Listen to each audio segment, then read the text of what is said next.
Maybe we can talk about a little about what we just experienced here. Yeah, so we were coming down Tunnel Road doing outreach, and just sort of out of the corner of my eye, I saw a sort of a shadow on the side of the road, and so it was so quick that I couldn't even stop. So I went on down to the parkway and turned around, and we saw a man just sitting. All he had was a thermos. We are in front of the BA and O'Reilly's. And he had like a coat. He didn't have any blankets. All I could see was like a little thermos. And so sitting next to him, and that was it. And I was. So we've got to stop there. And this is honestly why we do what we do. So we found him. He was not in good shape. It was very, very cold. Very windy too. It was extremely windy out. We've been out, I don't even know how long, probably an hour with him. Yeah.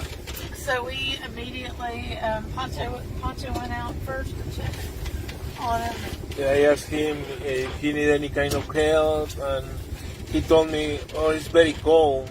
So we have some blankets and sleeping bags and emergency blankets here in the truck, and I take some of the items that we have here. Gloves, he don't have gloves, so. And I could see him just shaking. Oh yeah, he was shaking, and we covered him, and he was very cold. What he was saying. And later we asked him if he was okay. He told us we saw the hat that he had, and we asked him if he was a veteran, and he said that he is a veteran. And the crazy part is that he's a veteran.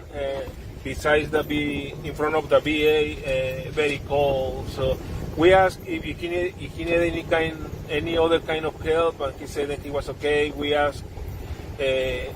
If he needs, then we call the 911 to take care of him or to check in him. Because we prayed to him that he right now was 43 and he's gonna go down until 30s. So yeah, one of the it was just so loving watching you, Poncho, take a blanket to him and hot hands, and it was real clear. So usually a lot of times we can just one of us will go and check on somebody, and it's real clear that this is a bigger thing, and so he was visibly shaking. So we got gloves on him and hot hands, opened the hot hands and got those into the gloves. So sometimes when we find people that they are not able to help themselves as well, so we got an emergency blanket, sleeping bag, an emergency sleeping bag, and got him in that, which is it's got Mylar, so it turns your heat back to yourself. I remember him saying later, "Wow, this thing, I don't know what this thing is, but it really helped me," he said. And then we got a big comforter and wrapped it around him. Whoever brought that comforter to our donation center, thank you. We wrapped that around him. And wrapped another blanket on top of the emergency sleeping bag. And we were just very concerned for him. He just did not seem well. And we were very afraid to leave him. And so we decided together that we should call 911. And so grateful that we did, and had two amazing firefighters come out, and I can't say enough about our firefighters here in Asheville. We're just so good to him, and as well. And so we also stayed and just spent some time together. So one of the firefighters went to make calls to try to get him in somewhere, and he did not have any luck getting him into a shelter tonight. So that's one thing to know. This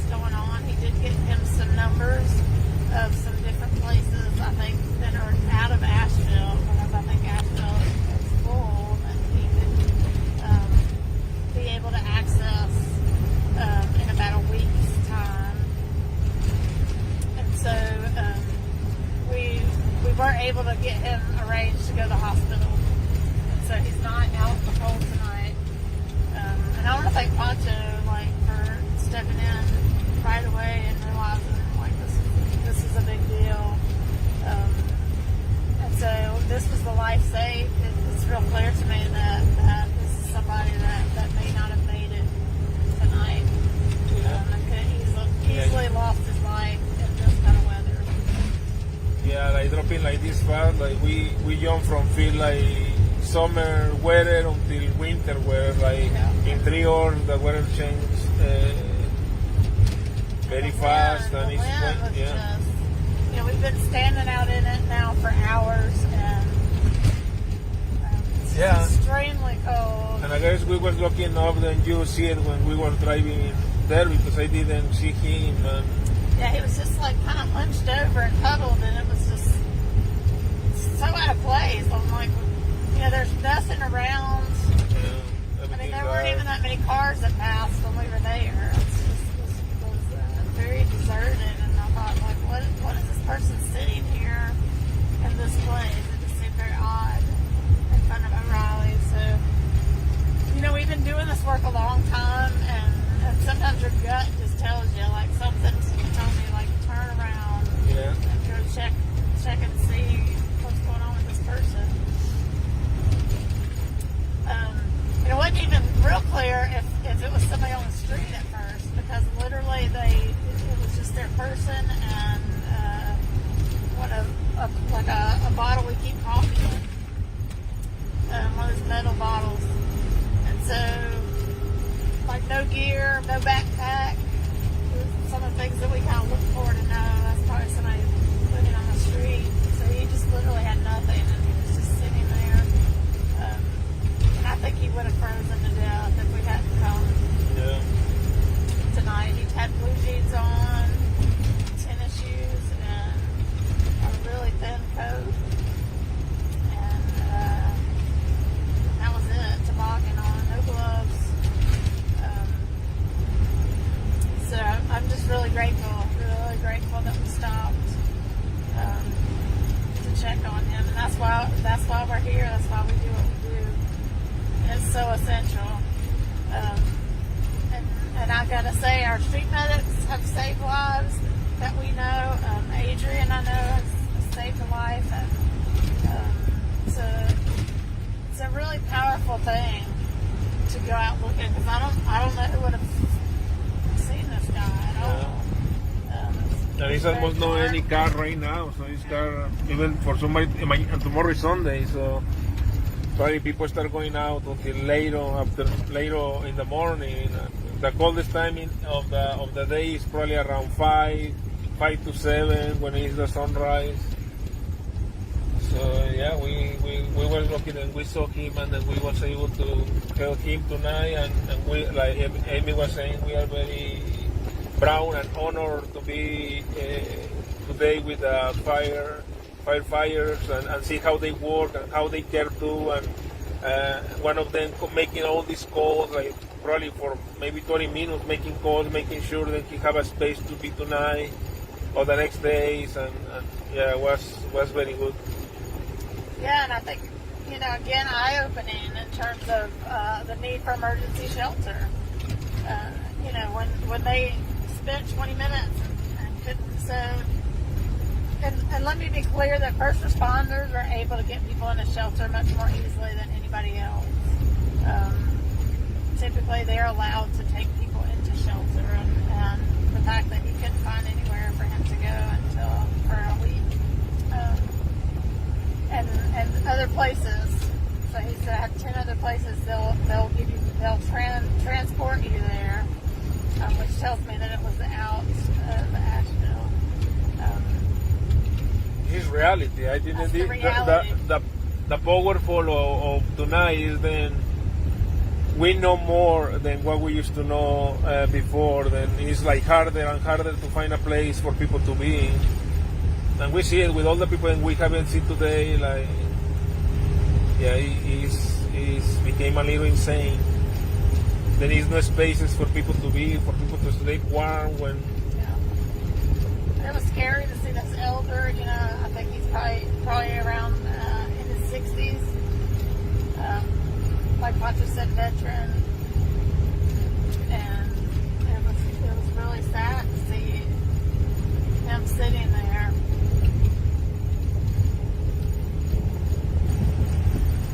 Really sad. It just way too cold for somebody to be sitting in the middle of nowhere on a sidewalk with nothing, literally nothing, not a blanket, not a gloves, nothing.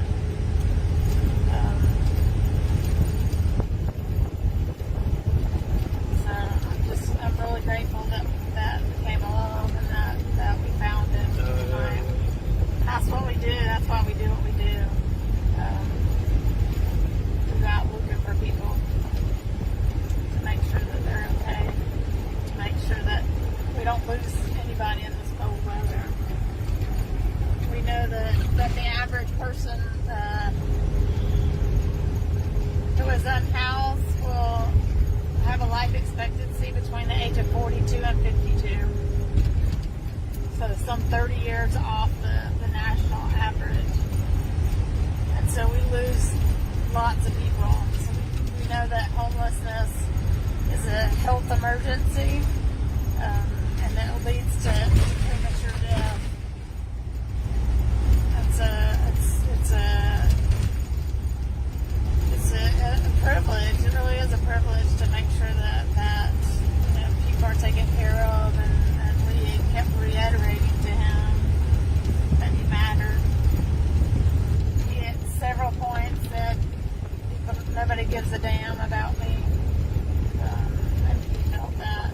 And so to be able to say, you know, here's some people that do. Yeah, you think all the coincidences that have to happen in life for us to be meeting him tonight. Then we was going out because it was cold, because it was raining. We had to deliver some things to the pantries, to the people, and was expelled from the other campsite. And this take us to meet him and be running there in the street in the time that he was there, and then you was able to see him, and then we was able to back, and like all the confidence for us to be able to help, and for us to be able to find somebody that we can be helping. Right? And then I think it's so coincidental, and yet it's not, because we're called to do that. We're called to be there, and with intention, we're committed to being there for our community, our whole community. And we love this community so much, and all the people in it, and that's why Be Loved is what Be Loved is. We do so many different things because we love the community, and the community is a part of everything that we're about. I wonder, Pancho, speaking of, if you can talk about, we've had a lot of the kids and youth who work with us through Ashland and Fennell, and the mothers and families have been really aware of our work with Friends on the Streets, and telling us, you want to say something about that? A lot of families having talking with me and asked me. They was telling me stories of the kids watching the videos here in Bill of Asheville, and they say that they would like to came on board to be helping people that are experiencing homelessness, and probably in the next days we're going to create an event for them to be able to be helping us, and to really to be teaching the next generation why it's very important for us to take care of people in our community. And the good things that we do always return back, so we always try to teach the kids that if we do good, we're going to be covered for when the times are bad. So it's like the insurance that nobody sees, that nobody talk about it in this community. Like you do good in the community when you are bad, this time the community is going to be showing up for you the same way that when my brother fell and he was in the hospital, the community showed up for me and helped me to have some money to help him with all the medical supplies that he needs. So I know for life experience, then if you show for the community and you show the love and compassion in the community, this is going to come back when you need it. So we want to teach this idea, this mentality, this philosophy of life to the kids, the younger than we can, for them to grow up with a mentality of being care, people that care and people that have a lot of compassion, because compassion is a boomerang. When you have compassion, other people is going to have compassion to you, and when you help somebody, you're going to receive the help back. I remember that you were saying to him, if I was in your position, you do the same thing for me. And he was saying, for sure I do it. So I think that is the perfect example, and you do it because you see yourself in everybody that is around you, everybody that is in one kind of struggle. You help them because you can see yourself there, and the moment that you need it, you accept the help of the people that will try to help you, because this is not about charity, it's about take care of whoever is in need, and you let people take care of you when you are in need. And that was a real turning point. At one point, he got up and he was not sure about kind of what he wanted to do, and you know, I think it's really hard sometimes for people, for any of us, to ask for help. And so, you know, I said that to him. You know, I know you'd do it for me. And he said, I would. And so, you know, that's really powerful. I want to lift up something you just said, Pancho. You said compassion is a boomerang. I like that.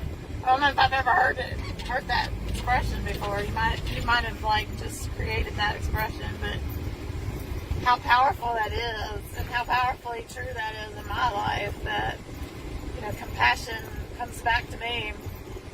Driving past that beautiful mural I love of Roberta Flack here in Black Mountain. So compassion, when we practice it, creates this whole web, right, of really people that are caring for with each other. And that really is a very powerful medicine. If I can call it that. It's a healer. And I think there's so much in our society right now that needs to be healed. And I can't think of any better medicine than compassion. And to teach our kids that, and for our kids to be like, well, you know, watching these videos and saying, I want to help, I want to make a difference in that way. And I think that's really incredible.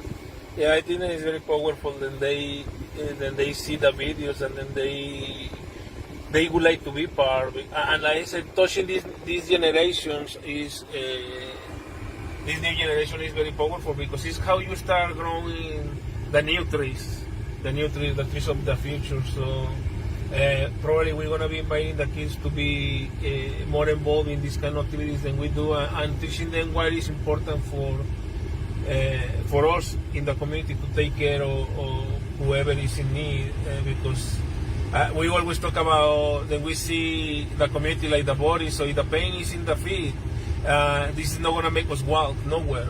So we have to take care of the feet for us, like community, be able to walk in a better way. So we always think that we have to take care of the problem that is here, and try to do the best that we can to make of this one a better community, no matter it take a life.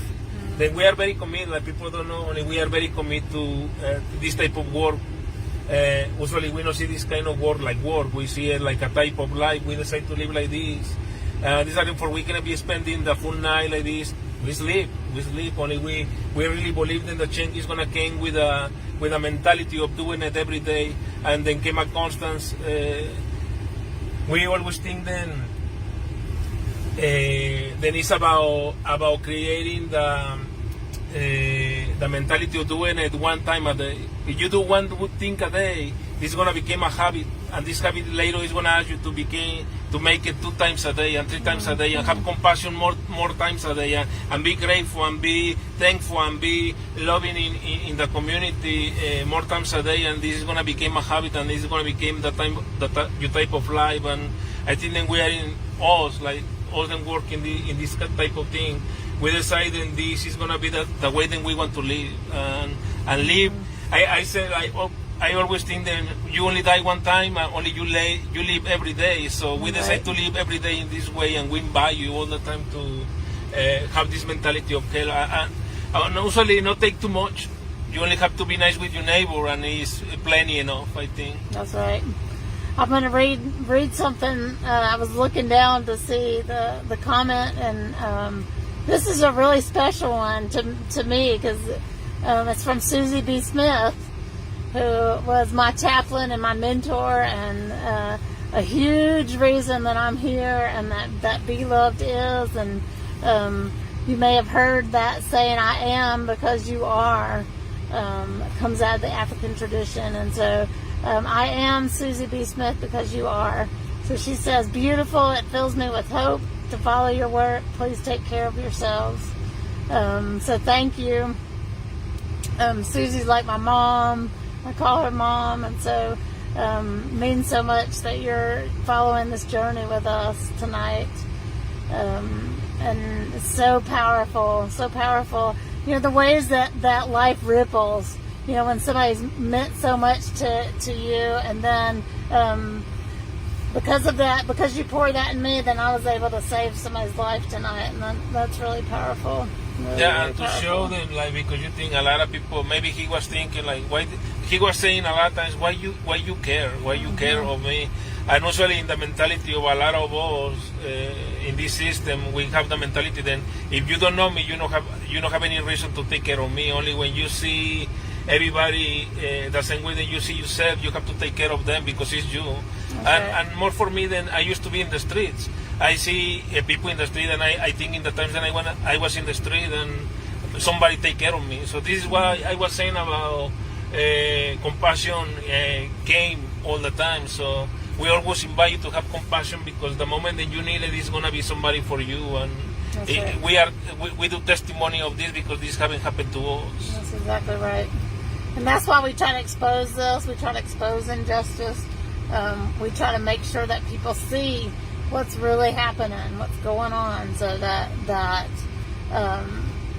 we can change this. We have the power to change this, and it shouldn't be. And so to be able to make sure that people understand that, and to be able to give, like you say, these testimonies of hope, that compassion really is a boomerang, and that when we take care of each other as if it were ourselves, or if it was our mother or our sister or our brother, our children, then this world changes. Yeah. So you want to tell folks where we are?